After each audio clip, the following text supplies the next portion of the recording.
এইটুকু একটু বিশ্লেষণের ব্যাপার আছে। জাপানি ভাষায় ভাগকে কয় ভাগে ভাগ করেছে? তিন ভাগ। Group 1, group 2, group 3। বুঝলাম 3 ভাগে ভাগ করেছে। চিনবো কিভাবে যে এটা কোন গ্রুপের ভাগ, এটা কোন গ্রুপের ভাগ? খুব সহজ, আপনাকে বেশি কষ্ট করতে হবে না, শুধু ভার্বের স্টিমের শেষ বর্ণটার দিকে তাকালেই বোঝা যাবে এটা কোন গ্রুপের। গ্রুপ 1 এর যে ভার্বের স্টিমের শেষ বর্ণটা ই কলামের হবে। ই কলাম কি আমরা বুঝি? জি স্যার। বুঝি? জি স্যার। ই কলামে কি কি বর্ণ আছে বলেন তো? ই, কি, সি, তারপর হচ্ছে চি, ই কলামের যেগুলো। গুড। তাহলে ওই কলামের যে কোনো বর্ণ আসে সেটা কি গ্রুপ 1 এর। গ্রুপ 2 এর ভার্ব এটা হলো স্টিমের শেষ বর্ণটা এ কলামের হবে। এ কলামে কি কি বর্ণ আছে? এ, কে, সে, নে, মে, হে, রে ইত্যাদি। গ্রুপ 3 এই জায়গাটা একটু জটিল, সবার কাছে জানতে পারবেন গ্রুপ 3 তে 2টি ভার্ব আছে। অ্যাবসলিউটলি নট, এই শব্দটা ব্যবহার করে না গ্রুপ। এই গ্রুপে মাত্র 2টি ভার্ব নয়, 2টি ভার্বের চিহ্ন রয়েছে। নট অনলি 2টি ভার্ব, অনেক ভার্ব আছে, চিহ্ন 2টা। চিহ্ন 2টা কি? সীমাস এবং কিমাস। অর্থাৎ এর অর্থ হলো কোন ভার্বের শেষে যদি সীমাস অথবা কিমাস যুক্ত থাকে তাহলে বুঝবো সেই ভার্বটা গ্রুপ 3 এর ভার্ব। যেমন খাই মনো সীমাস আছে, তার মানে এই ভার্বটা কি গ্রুপ 3 এর ভার্ব। শ্রেতে কিমাস, কিমাস আছে, তার অর্থ এটা গ্রুপ 3 এর ভার্ব। তাহলে ভার্ব দুইটাই না, শুধু সীমাস আর কিমাস দুইটা ভার্ব না, দুইটা চিহ্ন। যেই ভার্বের শেষে সীমাস থাকবে বা কিমাস থাকবে সেটাই কি গ্রুপ 3। ক্লিয়ার? তাহলে গ্রুপ 1 এর ভার্ব চিনবো কিভাবে বলেন? গ্রুপ 1 এর ভার্ব চিহ্ন হচ্ছে আপনার ই কলামে যা আছে এটা সেটা থেকে সেটা হচ্ছে গ্রুপ 1 এর ভার্ব। ব্যাপারটা আরেকটু সুন্দর করে বলা যেতে পারে, বলুন তো গ্রুপ 1 এর ভার্ব চিনবো কিভাবে? যে কলমে হচ্ছে ই ভার্ব আছে, মানে কলমের সদস্য যে সেগুলো, উনি বলছে ই, সেই, এটা আর কি। আরেকটু সহজ করে বলা যায়? তার যে ই কলমে যে ভার্বগুলো আছে, কলমে যে সে নি এটা তো ভার্ব যে সব ভার্ব শেষ বলতে পারবেন? স্টেম ফর্মের শেষ অংশে যে ই ফর্মের ই কলম ই কলামের ইয়া থাকে, কোন অক্ষর থাকে, ইকি মাস মানে এটা নবী মাস গ্রুপ 1 হিসেবে মনে হবে। কি বলতে পারবেন? ই কলমের হচ্ছে লাস্টে যেটা কি উচ্চারণ হয় স্যার, ভার্বের স্টিম ফর্মের যে আগের বর্ণটা কি, ভার্বের স্টিম ফর্মটা হচ্ছে যে মাস, মাসের আগে যে বর্ণটা ওটা যদি ই কলামের হয় তাহলে আমরা চিহ্নিত করতে পারবো যে এটা গ্রুপ 1 এর। ভার্বের স্টিম পূর্বের অক্ষরটি যদি ই কলামের হয় সেটাই গ্রুপ 1। ভার্বের স্টিম যদি ই কলামের হয় তবে সেটি ই মানে গ্রুপ 1 এর ভার্ব হিসেবে চিহ্নিত হবে। স্টিম কি জিনিস আমরা জানি সবাই? মাস যেটা মাস্টার স্টিম নয়, মানে ভার্ব মূল যেটা ওয়ার্ড ভার্বের 2টি অংশ থাকে, বুঝতে পারছেন? ভার্বের 2টা অংশ থাকে, যেমন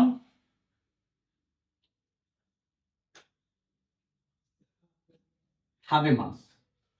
এই মাসটুক বাদ দিলে যে অংশটুকু থাকে, এটা বাদ দিলে যে অংশটুকু থাকে এটাকে বলা হয় স্টিম।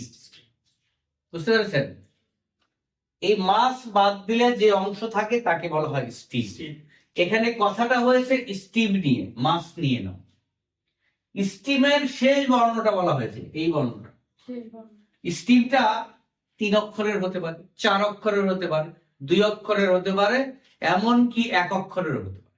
স্টিমটা যেটাই হোক, শেষ বর্ণটা যদি ই কলামের হয়, এই বর্ণটা যদি ই, খি, শি, নি, হি, মি, রি এর যে কোনো একটা হয় তাহলে এই ভার্বটাকে ধরে নেব গ্রুপ ক্লিয়ার। ঠিক তেমনি গ্রুপ 2 এর ভার্ব হলো স্টিম, এই মাস বাদ দিয়ে স্টিমের শেষ বর্ণটা যদি এ কলামের হয় তাহলে সেটা গ্রুপ 2 এর। আর গ্রুপ 3 এর ভার্ব চিনব কিভাবে বলেন তো?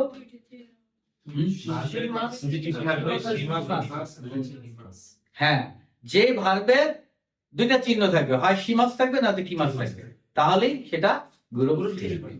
ওকে, এবার একটা বিশেষ দ্রষ্টব্য আছে, সেটা হলো একটা খ আর একটা ক, একটা পরিধান করা আর একটা আসা, দুটোই লেখা আছে, একটা খিমাস একটা কিমাস। হিরাগানা কি, এই পার্থক্যগুলো মনে রাখতে হবে, এই জন্য এগুলা স্পষ্ট ভাবে লিখে দিয়েছি, জীবনে আর কোনোদিন ভুল হবে না শর্ত। তাহলে শুধু উচ্চারণটা ভিন্ন হবে আর কাজ আলাদা, অর্থ লেখা আছে। হ্যাঁ হ্যাঁ, অর্থ ভিন্ন হয়ে অখিমাস অর্থ জেগে ওঠা, আর ওকিমাস অর্থ রাখা। তো স্পেলিং সেম, এটাই হবে। স্পেলিং হিরাগানা কি, কাঞ্জিটা আলাদা, একটা হচ্ছে খ, একটা হচ্ছে কা, একটা হচ্ছে খি। একটা হলো খ আর একটা হলো ক, এরকম আছে। একটা খ আর একটা ক। দেখি মাস পা না, আর একটা কি লিখছে? সক্ষমতা। এই 11টা ভাগ একটু আগে আমরা শিখেছি কি, গ্রুপ 1 এর ভাগ চিনি কিভাবে? ই কলামের না, স্টিম। মূল কথাটা স্টিম নি, স্টিমের শেষ বর্ণ ই কলামের, কলামটা আগে আনবেন না, স্টিমটা আগে আনবেন। স্টিমের শেষ বর্ণ ই কলামে, ছোট্ট করে, স্টিমের শেষ বর্ণ ই কলাম। স্টিমের শেষ বর্ণ যদি এ কলামের হয় গ্রুপ 2, এই দুইটা ক্লিয়ার শিখেছি। কিন্তু দেখেন বি ই কলামের, ই তো 100% ই কলামের, খি রি রি খি রি খি মি সবগুলো ই কলামের। এই 11টা ই কলাম গ্রুপ 1 এর হবে না, এটা গ্রুপ 2 এর হবে। এটা ওদের দেশের স্বতঃসিদ্ধ একটা সিদ্ধান্ত, যেগুলা গ্রুপ 2 এর আচরণের সাথে মিলিয়ে কথা বলতে হবে। আবি মাস, শাওয়ারে গোসল করা, অর্থগুলো মনে রাখতে হবে সাথে সাথে। এই 11টা বিকল্প রাস্তা নাই, ঠোঁটস্থ রাখতে হবে। হাফেজ সাহেবরা যেমন কোরআন মুখস্থ রাখে, আপনাদের এরকম মুখস্থ করতে হবে 11টা, বুঝতে পারছেন? আবি মাস হলো শাওয়ারে গোসল করা। ই মাসের 3টা ভার্সন আছে। একটা ই মাস হলো থাকা, স্যার এখন ইমাস যে তিনটা হইছে, এখন এই তিনটা কি ইমাস কিমাস কিমাস এভাবে বলতে হবে? ই মাস মনে রাখবেন যে ই মাসের 3টা অর্থ 3 জায়গায় ব্যবহার হবে। কি, একটা হলো অবস্থান করা, কোথাও অবস্থান করা, আমি অফিসে অবস্থান করছি, আমি রাজশাহীতে অবস্থান করছি, আমি জাপানে আছি, আমি কোন জায়গায় আছি, আমার অবস্থানটা, এনি বডি, যা কারো, প্রাণী হোক আর যেই হোক, যার অবস্থানটা কোথায় আছে সেটা বোঝাবার সময়ও ইমাজ ব্যবহার করা হয়। আবার আমার কিছু আছে, যেমন আমার গাড়ি আছে, বাড়ি আছে, বাচ্চা আছে, এটাও আছে, এটার সময়ও ইমাজ ব্যবহার করা হয়। বাস করা, কোথাও বাস করা, কে কোথায় বাস করে, যেমন আমেরিকাতে আমার বোন বাস করেন, এই বাস করাও ইমাজ দ্বারা প্রকাশ করা হয়। সুতরাং থাকা, আছে, বাস করা, এই 3টাই ইমাজ। শুধু একটা দিলে এই 2টা আবার জটিলতা সৃষ্টি হবে, এই জন্য 3টা ক্লিয়ারলি লিখে দিয়েছি। অখিমাস, আসুন, অখিমাস, অখিমাস হচ্ছে জেগে ওঠা। হিরাগানা দিয়ে যদি আমরা লিখি তাহলে ও হি মা সু, কিন্তু এই শব্দটাকে আবার অকিমাস উচ্চারণ করি আমরা। এখন অখিমাস আর অকিমাস পার্থক্য কি? অখিমাস হলো জেগে ওঠা আর অকিমাস হলো রাখা, কোনো কিছু রাখা, যেমন করে ওয়া কোকো নি অকিমাস, এটা এখানে রাখলাম। সুতরাং অখিমাস হচ্ছে গ্রুপ 2 এর ভাগ, আর অকিমাস হচ্ছে গ্রুপ 1 এর ভাগ। কারণ কি আছে, ই কলামের, ব্যতিক্রম জেগে ওঠা, এটা ক্লিয়ার মনে রাখবেন। অরিমাস নামা, সিঁড়ি দিয়ে নামা, স্যার উপর থেকে নামা। এটা দুইটা গ্রুপে ব্যবহার হবে। অবশ্যই ওকিমাস আসলেই যদি কোনো কিছু রাখা নিহঙ্গ আসে তাহলে এটা গ্রুপ 1 এর ভাগ, আর যদি ওকিমাস জেগে ওঠা হয় তাহলে এটা গ্রুপ 2 এর ভাগ। ক্লিয়ার? আচ্ছা, তারপরে অরিমাস মুছে গেল।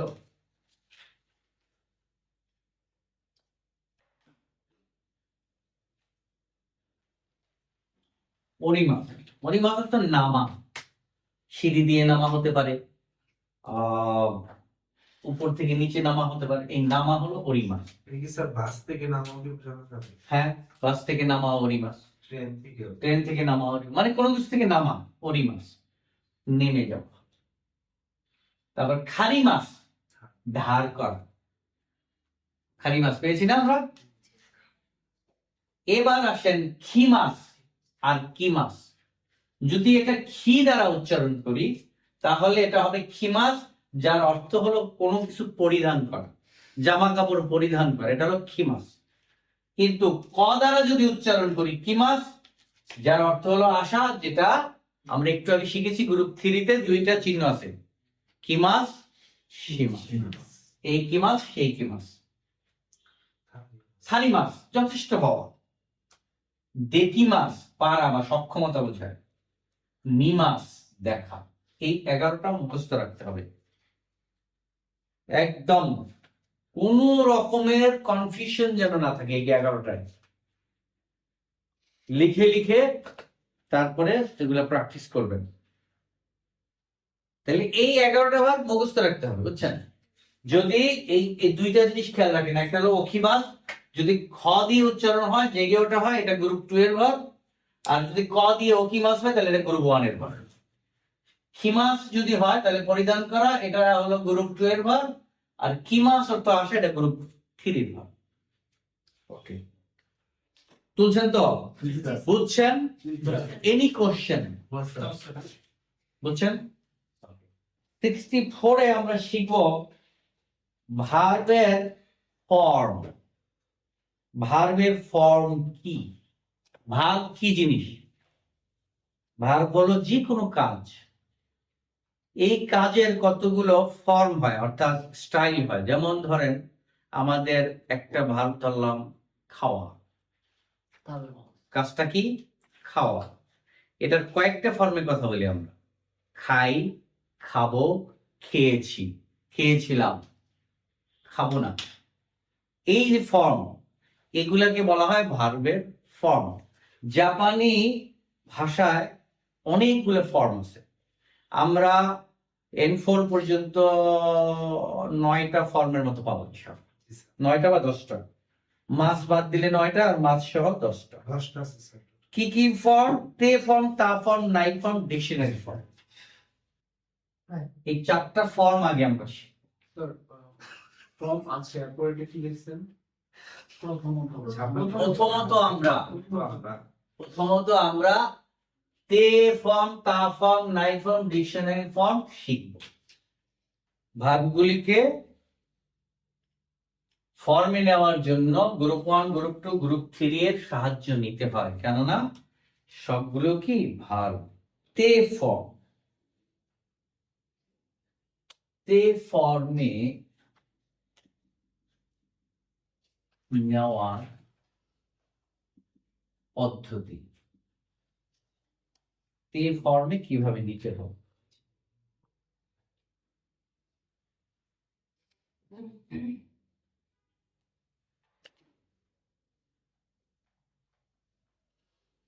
গ্রুপ 1 এর প্রথম গ্রুপ 1 এর তে ফর্মে নেব। গ্রুপ 1 এর ভার্বগুলিকে তে ফর্মে নেওয়ার জন্য কি করতে হবে?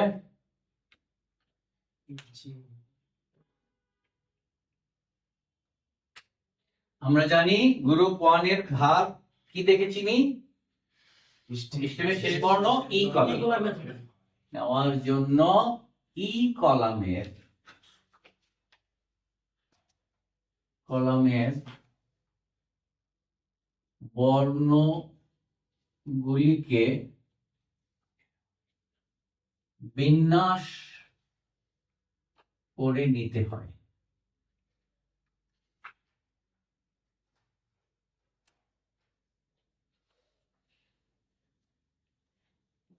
এগুলি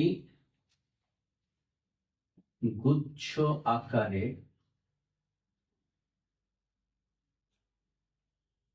সাজাতে হবে।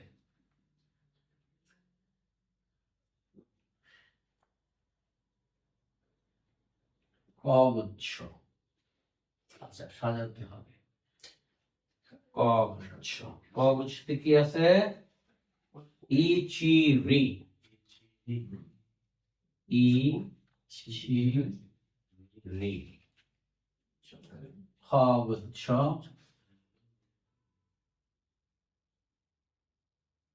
মি নি বি। গ গুচ্ছ, খি গি সি।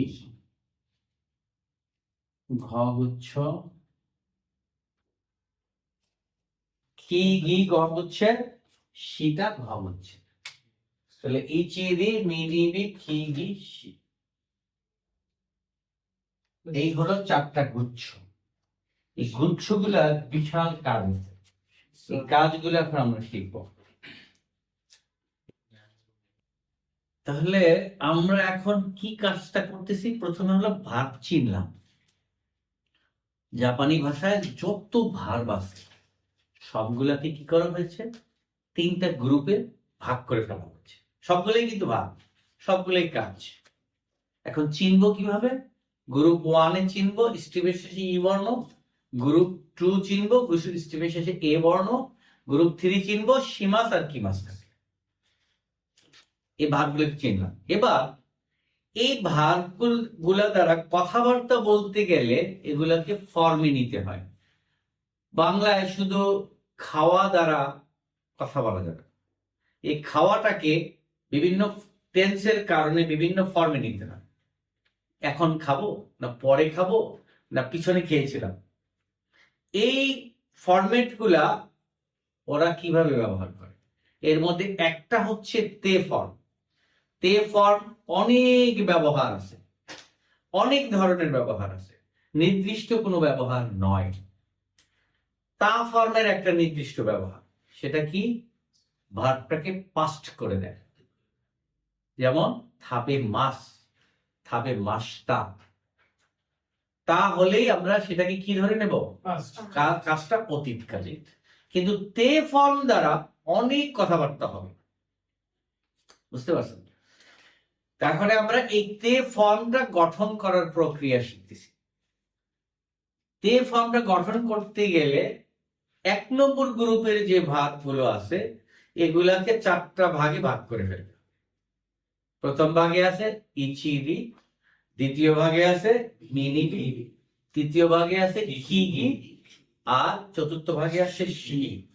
স্টিমের শেষে যদি এই বর্ণগুলি পাওয়া যায় তাহলে আমাদের কি করতে হবে সেটা খুব মনোযোগ দিয়ে শিখবেন। নাম্বার 1, ক গুচ্ছের ভাগ ইচি রি যদি আসে তাহলে এই স্টিমের এই বর্ণটাকে আউট করে দিতে হবে। যেমন রি আসলো, রিটা আউট হয়ে যাবে, সেখানে যুক্ত হবে ছোট্ট ছু তে। যেমন খায়রি মাস, খায়রি মাস, মাস বাদ দিলে রি, খায়রি।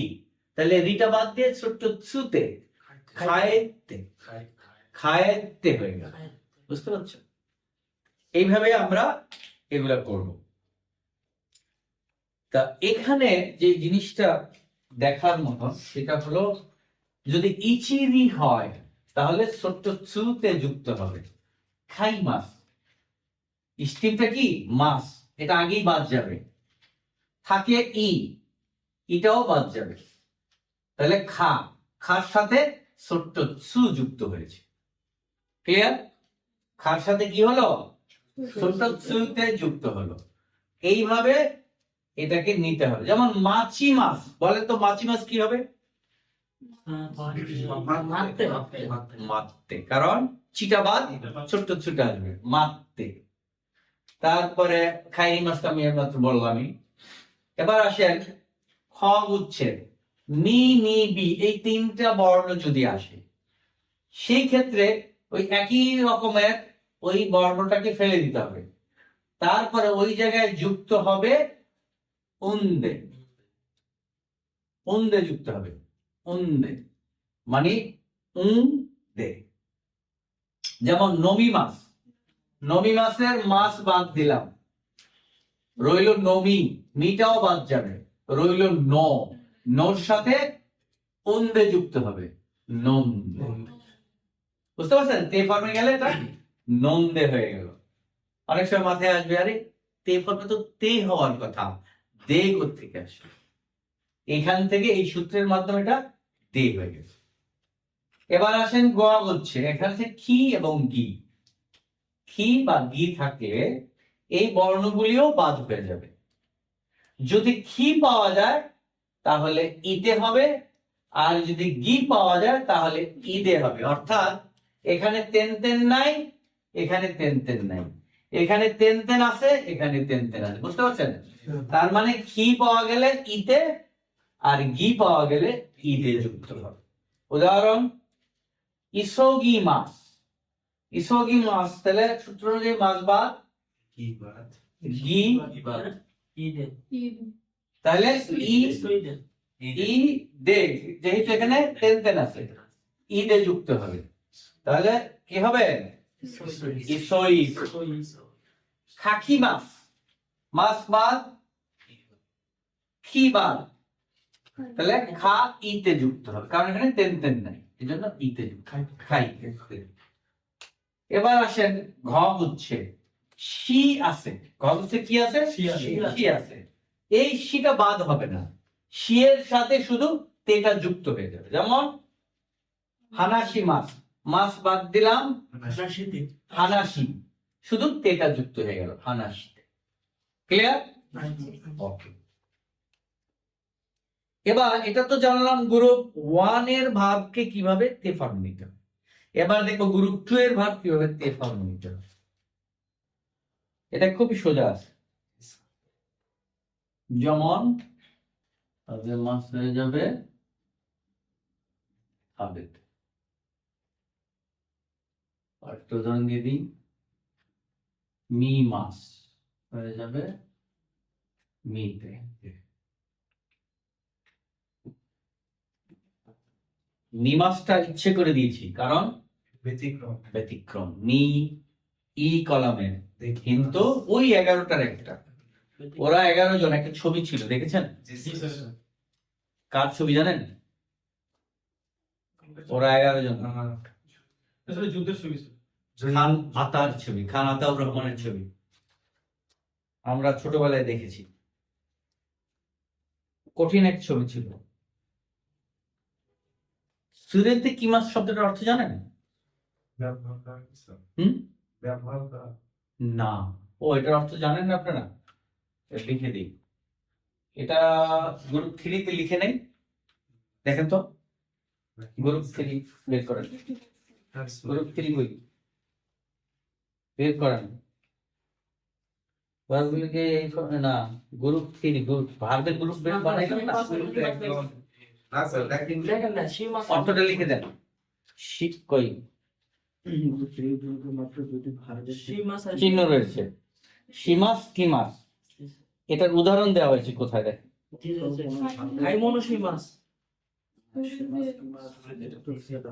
সুরেতে কি মাছ আছে না? খায়মনসীমা, খায়মনসীমা, যেটার অর্থ লিখেন কেনাকাটা করা। আর সুরেতে কি মাছ অর্থ সাথে করে নিয়ে আসা, সাথে করে নিয়ে আসা। সুরেতে কি মাছ, সাথে করে নিয়ে আসা। কি হবে? সুরেতে কি মাছ? এই যে দেখেন এখানে লিখে রেখেছি আমি, সুরেতে কি মাছ, সুরেতে কি মাছ। সাথে করে নিয়ে আসা হয়। ঠিক আছে? জি স্যার। তাহলে আমরা তিনটা গ্রুপের ভাগকে তে ফর্মে নিতে শিখেছি। পারবো? জি স্যার। গ্রুপ 1 এর ভাগকে তে ফর্মে নেব কিভাবে বলেন?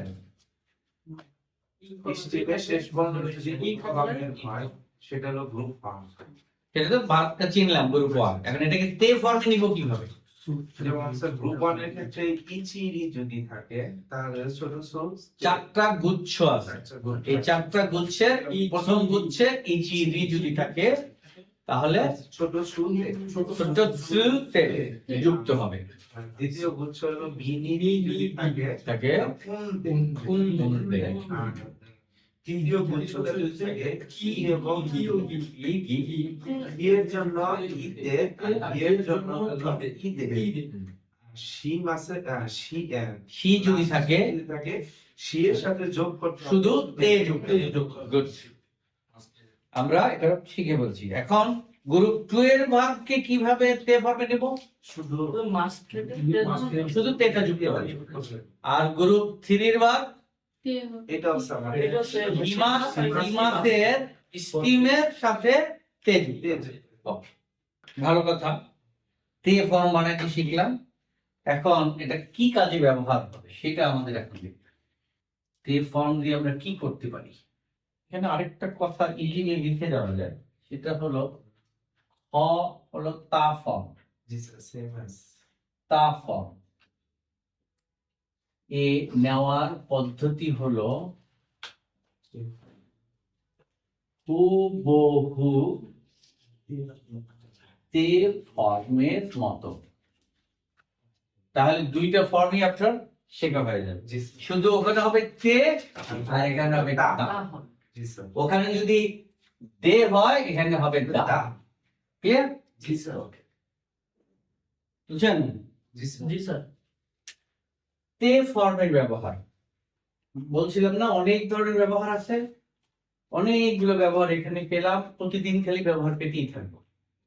নাম্বার 1, ভার্বের তে ফর্ম প্লাস ক্ষুদাসাই। তে ফর্ম ভার্বটার তে ফর্ম বানাবো, তার সাথে যদি ক্ষুদাসাই যুক্ত হয় তাহলে তার দ্বারা কি বোঝাবে? কাউকে কিছু অফার করা বোঝাবে, কাউকে কোনো ব্যাপারে অনুরোধ করা বা অফার করা বোঝাবে। যেমন খাবে মাছ, খাবেতে ক্ষুদাসাই। খাবে মাছ অর্থ খাওয়া, আর খাবেতে ক্ষুদাসাই অর্থ কি দাঁড়াবে? খাওয়ার জন্য অনুরোধ করছি। অনুরোধ করা এবং অফার করা বোঝাবে। দোজো থাকসান খাবেতে ক্ষুদাসাই অর্থ কি?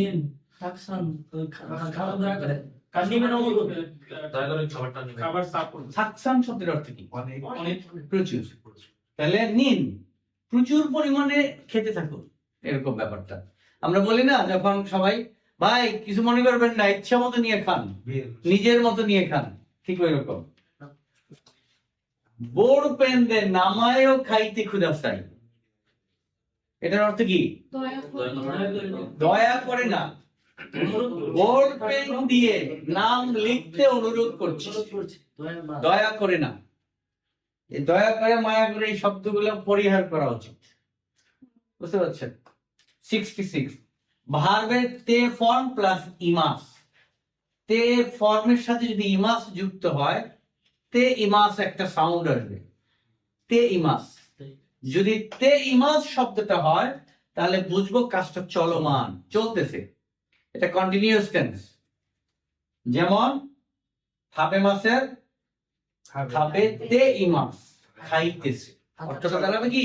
খাইতেছে। মিরাসাওয়া ইমা গোহাও খাবেতে ইমাস, মিরাসার এখন খাবার খাইতেছে। ভার্বের স্টিম, তে ফর্ম না কিন্তু স্টিম। স্টিমের সাথে মাশৌকা যদি এই ফ্রেজটা যুক্ত হয় তাহলে বোঝাবে কোনো কাজের অনুমতি দেওয়া, প্রস্তাব দেওয়া বোঝাচ্ছে। কোনো কাজের অনুমতি দেওয়া, প্রস্তাব দেওয়া বোঝাচ্ছে। যেমন খাসাও খাসিমাশৌকা, খাসা আমার কাছে একটা ছাতা আছে, তা আমি যাব না, বাইরে যাব না, কিন্তু আপনি বাইরে যাবেন, প্রচুর বৃষ্টি হচ্ছে, তখন ভাবলাম আমি তো ভিজে যাবে, আমি আপনাকে কি করলাম, প্রস্তাব দিলাম, সাতাটা দেব কি, খাসাও খাসিমাসও কা। বি তখন কি বলবে, সুমিমাসেন খাসতে কুদাসাই, দিতে অনুরোধ করছি, ধার দিতে অনুরোধ করছি। আরেকটা নিয়ম হলো নাউন প্লাস গা প্লাস ভার্ব। এই স্ট্রাকচারটা কখন হবে, এটা আমরা ট্রানজিটিভ ভার্বে শিখেছিলাম। ট্রানজিটিভ ভার্ব হলে এই পার্টিকেলটা হবে ও, আর ইন্ট্রানজিটিভ ভার্ব হলে এই পার্টিকেলটা হবে গা। ওই কথাটা এখানে আবার পুনরায় ঝালাই দেওয়া হচ্ছে। নাউনের পরে যদি ভার্বটা ইন্ট্রানজিটিভ হয় তাহলে গা হবে। এটা যে কোনো একটা অবস্থা বোঝাবে, সিচুয়েশন বোঝাবে, প্রাকৃতিক অবস্থা বোঝাতে পারে। যেমন আমেগা ফুরিমাস, বৃষ্টি ঝড়ে। আর বাহিরে তাকিয়ে বললাম বৃষ্টি ঝরতেছে, তেসে লাগছে, বৃষ্টি ঝরতেছে, তখন ওই ফর্মটা চলে আসবে, এই যে কন্টিনিউয়াস টেন্সের ফর্মটা। তাহলে আমেগা ফুত্তেই মাস, বৃষ্টি ঝরতেছে। তারপরে এইটা হলো সুমিমাসেন গা শিসরেই দেশ গা, দুইটা শব্দ ব্যবহার হয় অতি ভদ্রতার ক্ষেত্রে। একটু আগে আমি যাচ্ছিলাম, স্যারের কথা বলছিল, কি বলছিলাম, শিসরেই সীমাস, শিসরেই সীমাস, একটু বেয়াদবি করি। স্যারকে বললাম যে একটু বেয়াদবি করে, কিছু মনে করেন না। এই ধরনের কথাবার্তা গুলা এই গা পার্টিকেলটা দিয়ে বলে। গা অর্থ কি, কিন্তু। বেয়াদবি করছি কিন্তু আপনাকে কাজটা অবশ্যই করতে হবে। যেমন এক টেবিলে খেতে বসছি, লবণের ডিব্বাটা আপনার কাছে আছে, ওই ক্ষেত্রে বলতে হবে সুমিমাসেন শিসুরি দেশ গা শিও দত্তে খুদাসেন। বেয়াদবি করছি কিন্তু ওইটা আপনাকে আমাকে দিতে হবে। শিসুরি দেশ গা 5 লাখ টাকা ধার দিতে অনুরোধ করছি। দিতেই হবে। কারণ আগে তো আমি তারে বইলেই দিছি যে একটু বেয়াদবি করছি, দিতেই হবে। তখন আর না করার উপায় থাকে না, তখন গোলাখ টাকা খা চত্তা। বুঝতে পারছেন? তো এই হলো আজকে এই পর্যন্ত থাকবে, যথেষ্ট পড়া, খুব হালকা মেজাজে দেখা যাচ্ছে, কিন্তু কমপক্ষে 3 ঘন্টা যদি মনোযোগ দিয়ে না পড়েন, ঘিলুতে ঢুকবে না, কিন্তু ঢুকলেও বেরিয়ে যাবে। খুব ভালো করে মনোযোগ দিয়ে উদাহরণ সহ, প্রত্যেকটা উদাহরণ সহ আমাকে দেবেন শনিবার দিন। কি দেবেন? সুকুদাই। প্রত্যেকটার এক একটা 2-3টা করে উদাহরণ বানাবেন, আজকে যেভাবে বানিয়েছিলেন সবগুলো